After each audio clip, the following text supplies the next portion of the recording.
Hey, this is Katie, the Denver Concerts Examiner. We're here at Mile High Music Festival with the band Heathens. I got a couple questions for you guys.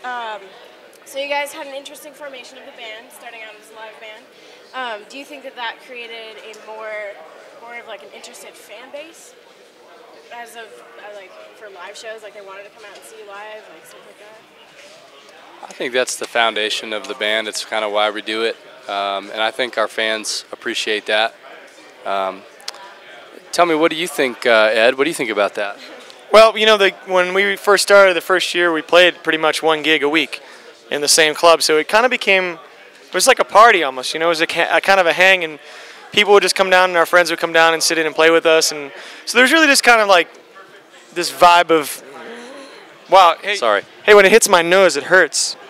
So there's this kind of loose vibe about things, and different stuff was happening every week, so I think that encouraged people to kind of keep coming back for more and to get close-ups of Gordy's nostril. Coming back for more. Oh, yeah. And is that how you guys like got like your alt country style? Was like a mixture of all of you guys together and like the folk kind of feel? I don't know. I don't know what I would call it. Seth, what would you call it? Yeah, I mean, we all have different backgrounds, slightly different musical backgrounds, but kind of a similar thread that runs through all of them, and all of our influences together made this almost holy thing happen. But it's not, because we're heathens. Okay. Yeah, I was going to see that too.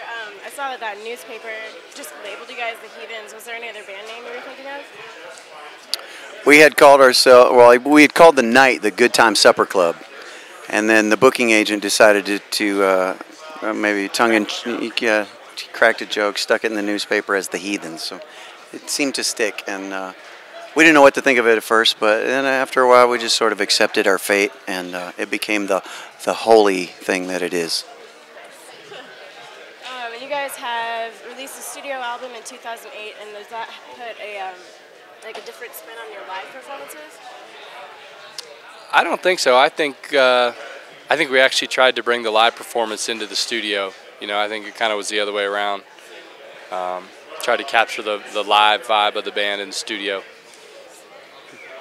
And can we expect a headlining tour from you guys anytime in the future? A headlining tour? Yeah. Well, we're on one right now. Just today isn't necessarily a headlining gig. We're out for about a month right now, doing the mountains and the West Coast, and a lot of the shows are headlining, and some of them are opening for other bands, and we just play as much as we can, you know. And we're lining the heads of people all over with music and residue.